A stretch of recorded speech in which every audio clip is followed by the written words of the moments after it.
उसके बाद एक बार बॉम्बे में अपने बड़े बेटे के पास आए थे। बबुलनाथ के सामने सतगुरु सदन में उनका निवास था।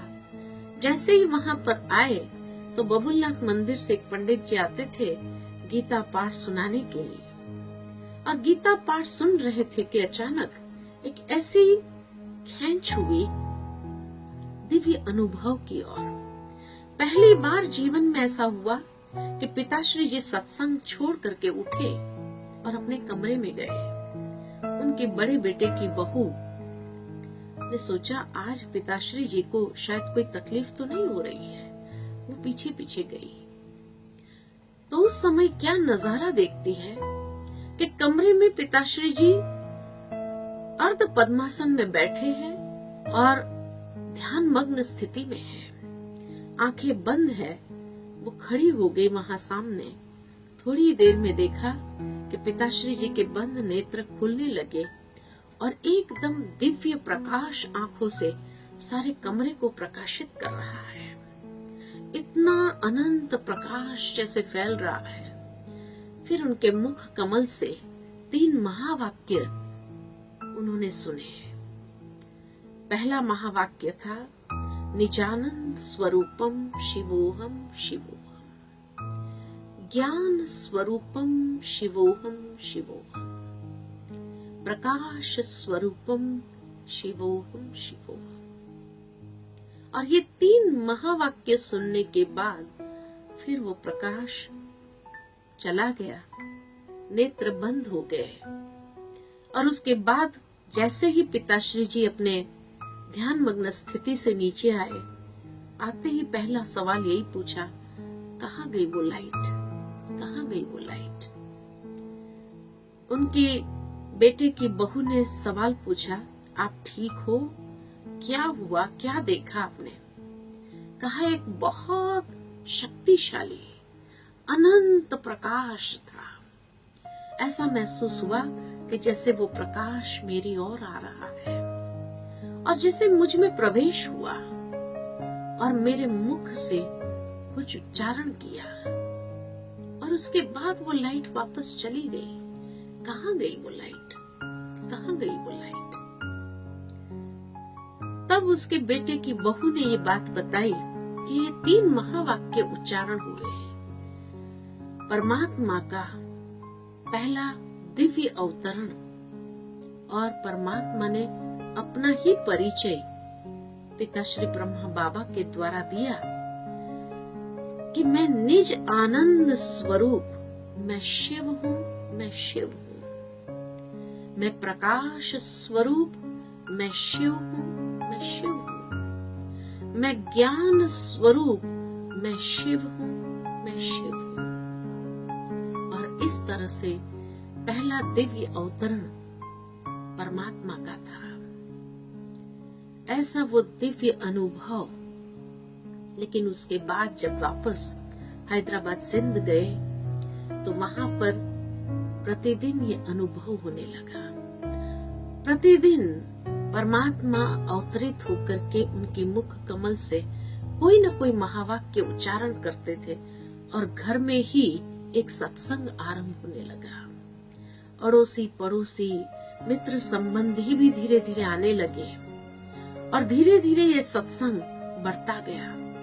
करीबन 900,000 लोग उस सत्संग में आते थे। लेकिन ये सत्संग की विशेषता थी, जो भी इस सत्संग में आता था उन्हें कोई न कोई दिव्य अनुभव होता था।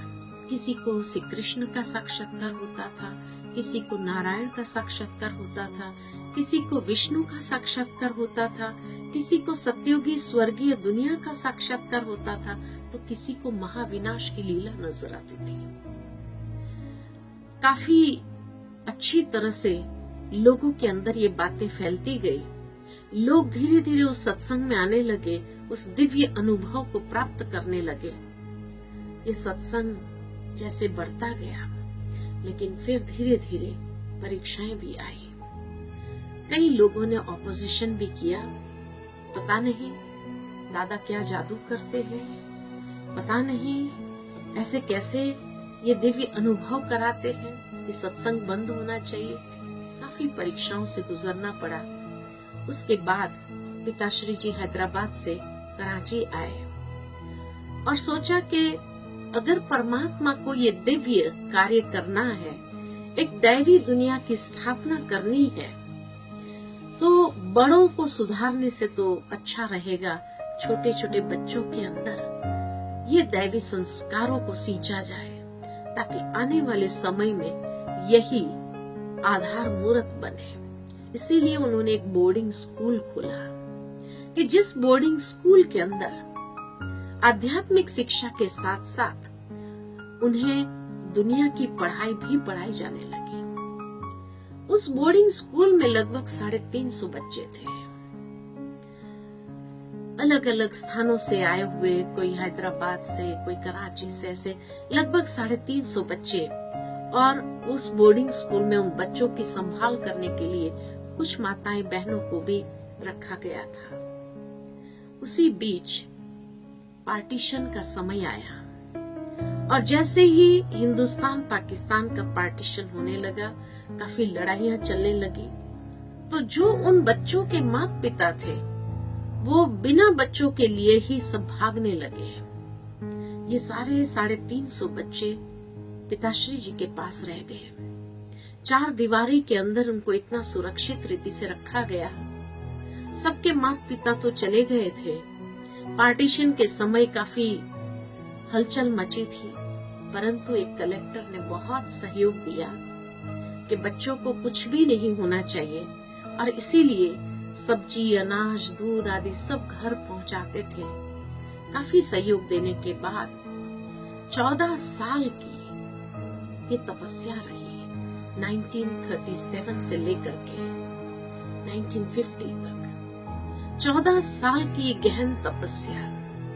क्योंकि एक ही साल के अंदर ये छोटा सा बोर्डिंग स्कूल खुला था 1937 में, और 1950 तक कराची में रहे। उसके बाद परमात्मा का दिव्य संदेश प्राप्त हुआ कि भारत अविनाशी भूमि है, जहां से आध्यात्मिकता का प्रकाश सारे विश्व में फैलना है। इसीलिए आपको अभी सबको लेकर के भारत जाना होगा, एक पहाड़ी पर, ऊंचाई पर, जहां से सारे विश्व के अंदर इसका संदेश फैलेगा। तब पिताश्री जी कराची से माउंट आबू आए और माउंट आबू में भरतपुर राजा की कोठी हायर की गई, जहां 350 बच्चों को रखना आसान था, और इसीलिए उस कोठी को लेकर के कुछ समय वहां पर रहे। लेकिन कराची एक समुद्र किनारे था, काफी गर्मी थी। माउंट आबू उस समय काफी सर्दी थी। सोर्स इनकम का कोई था नहीं।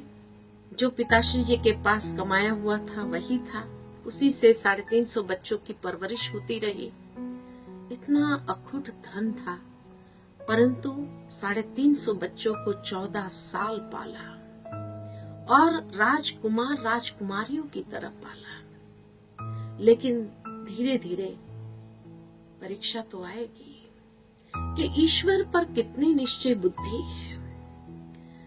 इस ईश्वरीय विश्वविद्यालय के 4 स्तंभ, आध्यात्मिक ज्ञान, सहज राजयोग, दिव्य गुणों की धारणा, और चौथा था ईश्वरीय सेवा।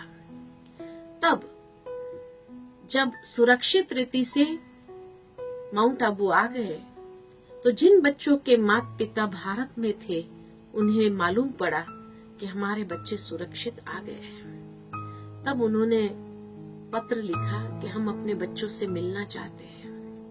पिताश्री जी ने उन बच्चों को भेजा।